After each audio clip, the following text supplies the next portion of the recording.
Bonjour à tous, c'est Alex Pokémon. Aujourd'hui, on se retrouve pour une vidéo assez différente. C'est pas une vidéo ouverture, c'est pas une vidéo, c'est pas un short, une vidéo réception. Tout simplement, c'est une vidéo investissement. C'est pas un conseil en investissement, mais je vais vous donner selon moi, en tout cas moi, ce que je fais au niveau de mes investissements Pokémon et pourquoi je les fais. Et donc voilà, cette vidéo, elle est juste pour but informatif, de vous donner mon point de vue. C'est pas du tout des conseils en investissement, vous faites ce que vous voulez.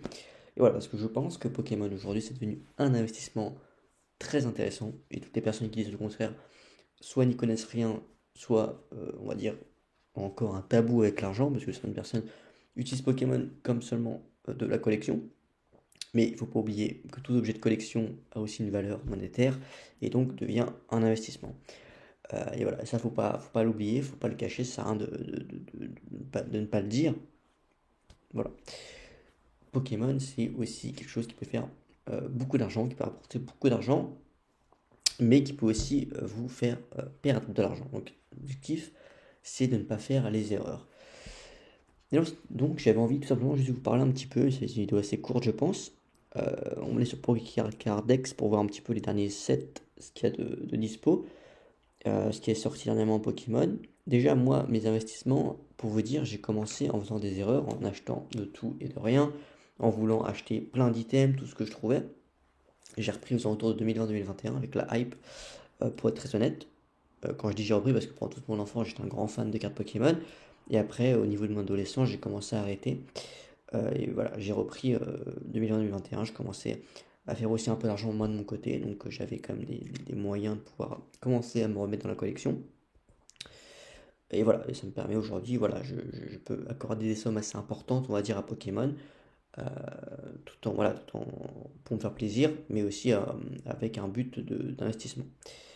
Et donc, l'erreur que je faisais, c'est d'acheter absolument tout, toutes les séries, tout ce que je trouve en magasin, peu importe ce que c'était. Blister, des simples boosters, des tripacks, n'importe quoi, et n'importe quelle série.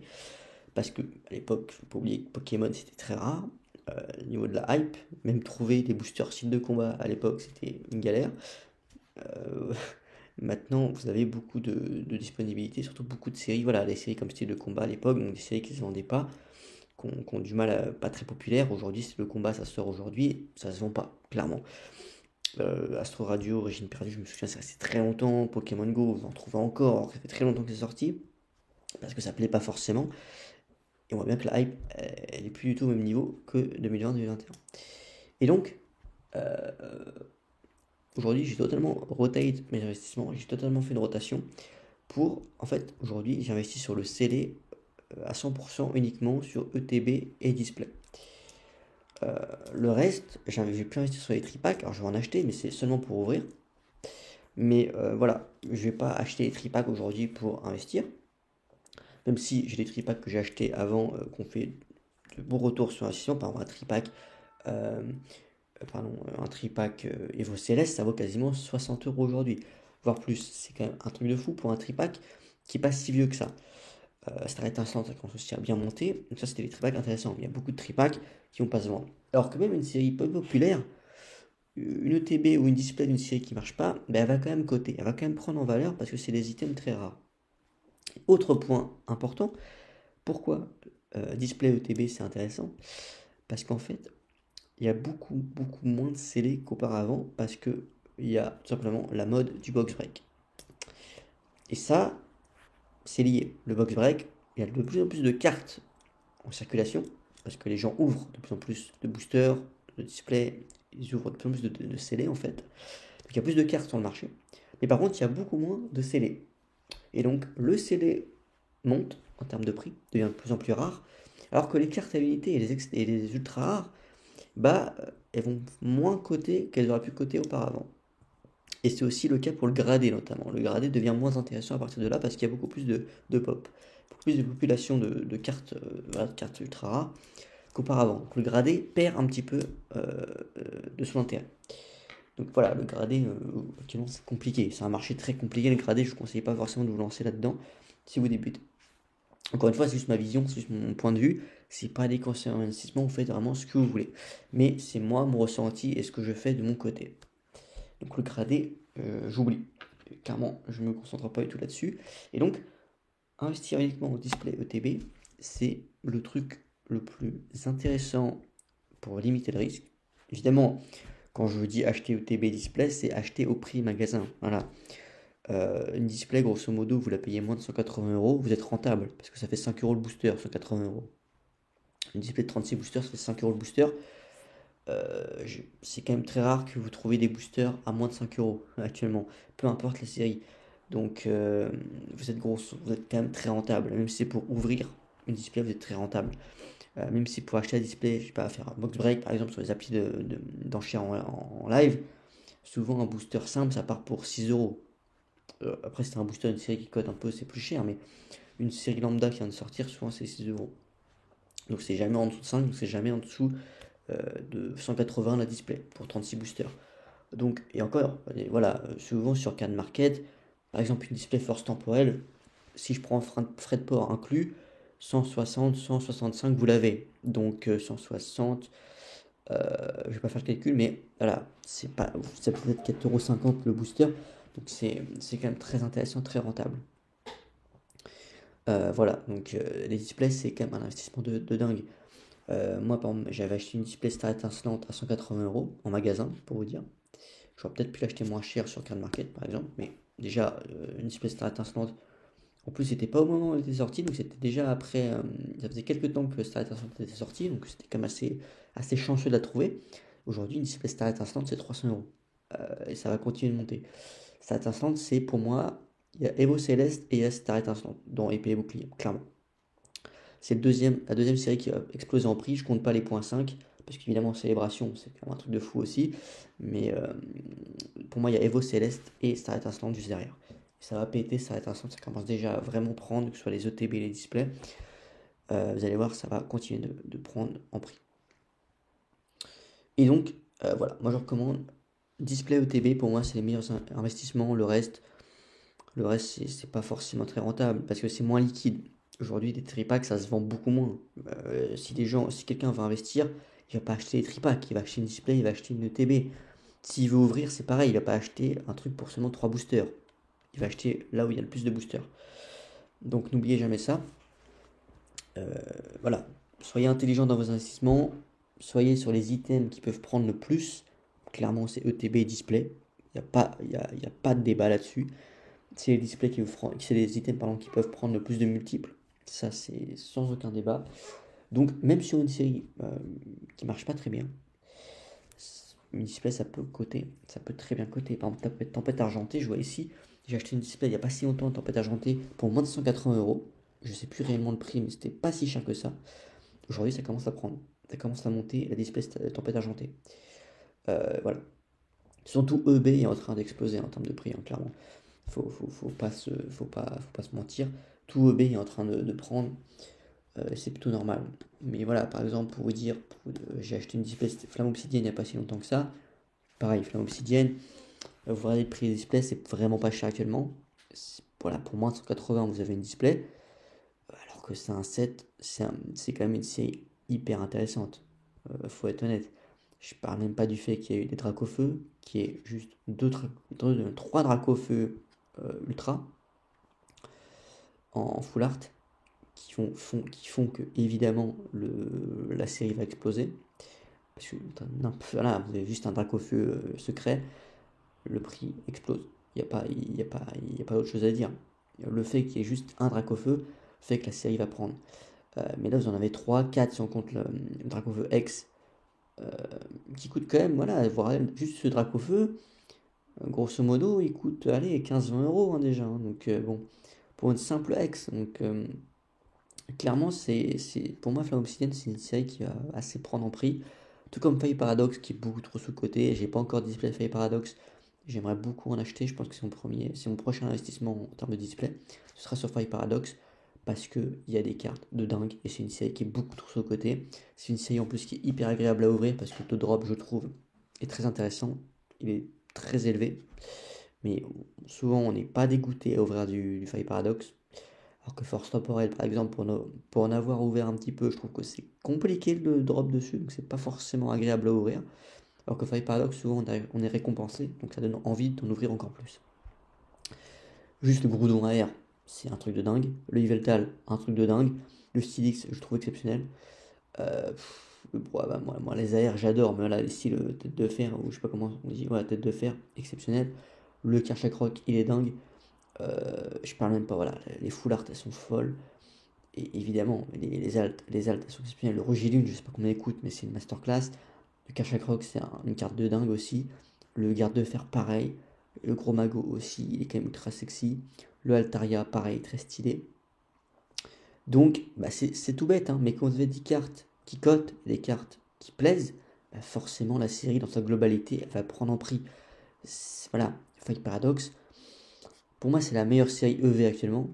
Je vais même dire que c'est meilleur que Destiné de Paldea, clairement. Pour moi, y a pas débat. Meilleur que 151 aussi peut-être. Pour moi, Fight Paradox, c'est une des meilleures séries Pokémon. Fight Paradox, c'est exceptionnel. Moi, j'adore Fight Paradox. Je trouve que les côtés temps futur, temps passé, etc., les cartes un peu futuristes, moi j'adore le concept. Les forces temporelles, par exemple, je trouve un peu moins bon que Fight Paradox. Même s'il y a toujours ce délire des nouvelles cartes, hein, des nouvelles formes de Pokémon, et en plus il y a les nouvelles raretés. Mais ça touche que des traîneurs, donc c'est pas très intéressant, faut être honnête. Les AR sont moins, voilà, elles plaisent moins, les AR de force temporelle. Les altes, elles sont moins belles aussi, il faut le dire. Donc pour moi, Fight Paradox, ça reste au-dessus encore. Donc Fight Paradox, il n'y a aucun doute que ça va prendre assez fort en prix. Pareil, EV1, ça plaît pas du tout. Vous pouvez prendre une display pour 150 euros. C'est cadeau à ce prix-là, honnêtement, même juste pour ouvrir. Faites plaisir, vous ouvrez une display, c'est quand même ultra kiffant. Pour 150 euros, c'est cadeau, quoi. C'est vraiment cadeau. Alors que le set de EV1, ok, il y a peut-être pas forcément des grosses cartes qui cotent, mais il est pas si dégueu, hein, ce set, hein. Moi, je trouve qu'il est pas si dégueu. Il y a quand même voilà, des altes, je les trouve assez stylés. Car de voir X, il est incroyable. Le Miraidon et Coraidon, pareil, très intéressant. Très belle carte. Les full art aussi, elles sont quand même assez intéressantes. Moi, j'adore ça. J'adore le Arcanin et le Léviator X. Terra Cristal, je trouve exceptionnel ces cartes. Les AR, elles sont assez sympas. Il y a quand même du Riolu. Voilà, le problème en fait, c'est que les AR, moi j'adore les AR, mais en fait, les nouveaux Pokémon qui viennent de la dernière génération, donc de Écarlate et Violet, bah forcément, elles parlent à moins de personnes, ces cartes. Tissamboul, par exemple, bon, on s'en fiche un peu, quoi, d'avoir Tissamboul AR. C'est pas, par exemple, ouais, enfin, paradoxe, vous aviez un Groudon, quoi, un Groudon AR, un Groudon, ça parle à tout le monde, c'est tout bête, mais si vous avez des Pokémon en forme AR, en carte comme ça, AR, Ultra, de la 1, 2, 3, 4G, bah là, en fait, ça va plaire. Donc les gens vont vouloir acheter de cette série pour essayer de packer ces cartes-là. Si vous avez seulement des cartes, voilà, des nouveaux Pokémon, ça va parler à moins de monde, il y aura moins le côté nostalgie qui va parler, donc le set va moins plaire. C'est bête, mais c'est la réalité. Franchement, vous préférez packer un Riolu AR ou un Topico AR, je veux dire, voilà, il n'y a pas de débat, faut être honnête. Donc, donc en fait, la chose, elle est là, quoi. Tout se joue sur ça. Le problème, c'est que voilà, le problème c'est sur EV1, il y a peut-être trop de nouveaux Pokémon, ce qui est plutôt logique, hein, parce que c'est la première série du set, du bloc, donc ils doivent mettre en avant les nouveaux Pokémon, mais forcément, bah, ça plaît un peu moins. Ça plaît un peu moins. Regardez 151, la hype qu'il y a eu, bah, parce que c'est la nostalgie, ça parle à tout le monde. Donc quand vous avez en fait une nouvelle série, où vous avez des anciens Pokémon qui sont mis en avant, là vous savez que je pense que c'est une série qui va plaire. Pareil, EV2, j'ai une display EV2 pour tout vous dire. Je trouve que EV2 c'est ultra sous-coté. Moi j'adore ce bloc, j'adore cette série. Le Raichu, je l'ai paqué, il est exceptionnel le Raichu. Je parle même pas du Tyrannosif, qui est un truc qui est dingue. Euh, Qu'est-ce que j'ai paqué aussi? Je crois que j'ai paqué du Yu Yu. Ouais, j'ai paqué Yu Yu Alternate, très très beau aussi. Baojian il est exceptionnel. J'ai aussi le Shang Alternate que j'ai paqué aussi. Miascaran il est dingue. Euh, je trouve que EV2, par contre, EV2, clairement, c'est beaucoup trop sous-coté et à tort. C'est une série exceptionnelle, vraiment. Je crois que la machine Full Art, elle coûte très cher aussi, elle coûte vraiment très cher pour une traîneur, donc voilà, bref. EV2, c'est encore assez abordable et honnêtement, je pense que c'est une série qui va beaucoup plaire. Le Magikarp, il est iconique. Mais il n'y a pas que ça. Moi, je trouve, voilà, le pouce achat à Maturjon, l'enchaînement, il est dingue, quoi. Les airs, elles sont magnifiques. Le Scarino, il est incroyable. Les Milios, très, très sympa aussi. Donc, EV2, pour moi, boudé à tort, clairement, parce que c'est une très belle série. Pour moi, c'est même mieux que V3, pour être honnête. C'est mieux que V3. Pourtant, j'ai une disciple de V3 aussi, mais parce que V3, il y a Dracofeu, ça va monter. Mais dans l'absolu, le set EV2 est meilleur que EV3 à mon sens. Je pense que EV2 est plus complet. Flamme Obsidienne, il faut être honnête, c'est parce qu'il y a Dracofeu. S'il n'y a pas Dracofeu, c'est quand même très léger EV3. Donc voilà. Et sinon, EB, bah écoutez, si vous trouvez du EB abordable, clairement, il faut foncer. EB, c'est en train de tout péter, c'est en train d'exploser. Point de fusion, par exemple, je pense que c'est encore accessible. Euh, Par exemple, il y a beaucoup de séries finalement qui ont explosé. Alors que c'était, par exemple, Origine Perdue, ça coûte très cher maintenant. Alors que c'était quand même ultra mis sur le côté. Ça plaisait pas du tout. Astro Radieux, je trouve que c'est vraiment hyper intéressante aussi. Les radieuses, par exemple, les radieuses, euh, c'est quand même une rareté de cartes. Je comprends pas pourquoi ça coûte pas cher du tout les radieuses. Alors que c'est de très belles cartes, un peu comme les Amazing aussi. Mais Astro Radieux, moi j'aime beaucoup Astro Radieux. Les alternates, elles sont folles. Le Palkia et le Dialga, c'est un truc de dingue. La Cognure aussi, hyper intéressant, hyper beau. Euh, voilà. Alors il y a beaucoup de rainbow, euh, il y a beaucoup de gold aussi. Voilà, les airs, c'est exceptionnel. Euh, c'est magnifique. Alors les airs bord noir sont plus belles évidemment, sont plus rares aussi. Le Karchak Rock avec Cynthia, il est exceptionnel. Ce Silver Roi aussi, je l'ai packé justement il n'y a pas si longtemps que ça. Je crois que la vidéo est déjà sortie, je crois. Mais Astro Radio, pareil, c'est une série qui va côté. Ouais les amis, donc c'est tout pour cette courte... finalement la vidéo a duré assez longtemps, je pensais pas que j'allais parler autant. Mais voilà, si vous voulez d'autres vidéos où je vous parle un peu de mon aventure dans l'investissement Pokémon, n'hésitez pas à me le dire. Moi j'aime beaucoup en parler, parce que c'est très intéressant d'investir sur Pokémon. N'hésitez pas à me dire vous sur quoi vous investissez, ce que vous pensez de mes analyses, si vous êtes d'accord, pas d'accord, n'hésitez pas, c'est toujours agréable de discuter avec vous en commentaire. Si vous voulez me rejoindre sur Whatnot, n'hésitez pas, vous avez 15 € offerts avec le lien qui se trouve en description lors de votre premier achat. Donc voilà, les amis, n'hésitez pas à vous abonner pour ne manquer aucune des prochaines vidéos. Ciao!